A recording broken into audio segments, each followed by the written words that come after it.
राज्य मंत्री कृष्णा गौर ने बीजेपी कार्यालय में कार्यकर्ताओं से मुलाकात की। इस दौरान उन्होंने संगठन की कार्यप्रणाली, एसआईआर प्रक्रिया और घुमक्कड़ अर्ध घुमक्कड़ जनजातियों की गणना को लेकर मीडिया को बड़ी जानकारी दी। देखिए ये खास रिपोर्ट। एमपी में पहली बार घुमक्कड़ अर्ध घुमक्कड़ जनजातियों की गणना, मंत्री कृष्णा गौर ने दी बड़ी जानकारी। बीजेपी कार्यालय में मंत्री मैडम की जनसुनवाई, मंत्री कृष्णा गौर ने की कार्यकर्ताओं से मुलाकात, एसआईआर प्रक्रिया पर कांग्रेस के आरोपों को किया खारिज। बीजेपी की नई परिपाटी के तहत राज्य मंत्री कृष्णा गौर ने बीजेपी प्रदेश कार्यालय में कार्यकर्ताओं की जनसुनवाई आयोजित की। इस दौरान बड़ी संख्या में कार्यकर्ता अपनी समस्या लेकर पहुंचे। उन्होंने संगठन की मजबूती और संवाद व्यवस्था को सराहा। मीडिया से चर्चा करते हुए कृष्णा गौर ने कहा कि प्रदेश अध्यक्ष द्वारा नियमित रूप से कार्यकर्ताओं से मुलाकात की जा रही है। इससे जमीनी स्तर की समस्याएं सीधे सामने आ रही हैं और उनका समाधान भी तेजी से किया जा रहा है। जनता की अपेक्षाओं पर खरा उतरकर दिखाना और जनता की समस्याओं का निराकरण करना, और इस दृष्टि से मध्य प्रदेश की भारतीय जनता पार्टी की सरकार लगातार ऐसे कदम उठाती है जो आम जनता के निराकरण की समस्याओं की दृष्टि से उनको बहुत लाभकारी होते हैं। एक पहल हमारे गोविंदपुरा विधानसभा क्षेत्र और पूरे भोपाल शहर में हमारे भारतीय जनता पार्टी के प्रदेश कार्यालय में प्रारंभ की है, जिसके माध्यम से माननीय प्रदेश अध्यक्ष जी ने एक व्यवस्था ऐसी बनाई जिसमें प्रदेश भर के भारतीय जनता पार्टी के कार्यकर्ता अपनी समस्याओं को लेकर आएंगे और सरकार के किसी एक मंत्री की जिम्मेदारी यहाँ होगी और साथ ही एक हमारा प्रदेश का पदाधिकारी भी यहाँ संगठनात्मक दृष्टि से आने वाली समस्याओं को देखेगा। आज यहाँ पर बैठने की जिम्मेदारी मेरी थी। इसके तहत आज 1 बजे से 3 बजे तक ये जिम्मेदारी का निर्वहन मैंने किया है।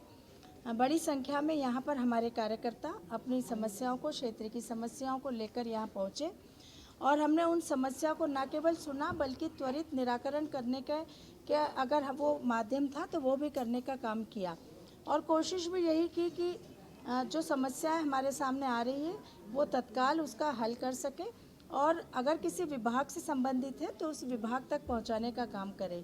आज बड़ी संख्या में कार्यकर्ता यहाँ पर अपनी समस्याओं को लेकर आए थे, जिनका निराकरण करने का हमने काम किया और निश्चित रूप से मैं समझती हूँ कि एक हमारे प्रदेश संगठन के द्वारा की गई एक ऐसी व्यवस्था है जो मध्य प्रदेश के भारतीय जनता पार्टी के कार्यकर्ताओं को एक बहुत बड़ी सुविधा, उनके क्षेत्र में जिस प्रकार से कोई समस्या हो या कोई परेशानी हो उसके निराकरण के लिए सरकार जब कार्यालय में इस प्रकार से बैठ रही है तो उनको काम करवाने में भी सुविधा होती है और उनके माध्यम से अगर हमारी सरकार की कोई भी योजना नीचे तक ठीक प्रकार से काम नहीं कर रही तो उसका फीडबैक भी हमको प्राप्त होता है, जिसके हम सुधार के लिए प्रयास करते हैं।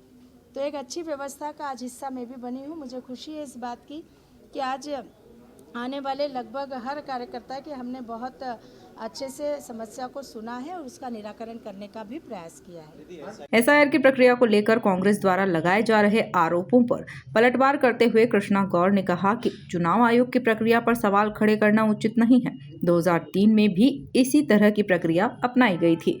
मतदाता सूची का शुद्धिकरण हर मतदाता की जरूरत है।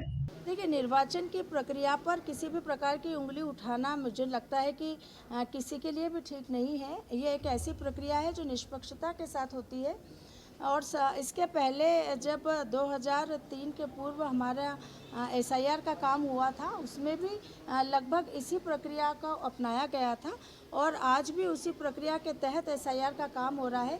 मतदाता सूचियों का शुद्धिकरण कौन नहीं चाहता, हम सब चाहते हैं। हर मतदाता ये चाहता है कि मतदाता सूची में उनके परिवार का, उनका नाम व्यवस्थित रूप से हो और उसके माध्यम से जब भी कभी निर्वाचन की प्रक्रिया हो या जब भी चुनाव हो तो उनका पूरा परिवार उस प्रक्रिया में भाग ले सके।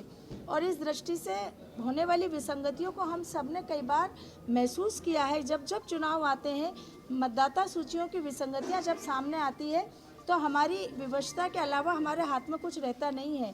एसआईआर के माध्यम से यदि वो सारी विसंगतियों को दूर करने का एक अवसर मिला है तो इसमें निश्चित रूप से हर एक मतदाता को भाग लेना चाहिए, हर एक राजनीतिक दल को उत्साह के साथ इस प्रक्रिया में अपनी भूमिका का निर्वहन करना चाहिए, बजाय आरोप प्रत्यारोप करने के। इसके अलावा कृष्णा गौड़ ने बताया कि मध्य प्रदेश में पहली बार घुमक्कड़ और अर्ध घुमक्कड़ जनजातियों की गणना कराई जा रही है। यह कार्य जन अभियान परिषद के सहयोग से किया जा रहा है और इसके लिए केंद्र सरकार से अनुमति ली गई है। हाँ, जन अभियान परिषद के माध्यम से हमारा विभाग हमारे घुमंतु अर्ध घुमंतु जातियों का सर्वे कराने का काम देश में पहली बार किसी प्रदेश में हो रहा है और मुझे खुशी है इस बात की कि इस प्रक्रिया में लगातार हमारी मॉनिटरिंग चल रही है। काम के लिए हमने पहले 12 उन जिलों को शुरू करने का निर्णय लिया जहां पर हमारे सबसे ज़्यादा इस घुमंतु समुदाय के लोग निवास करते हैं।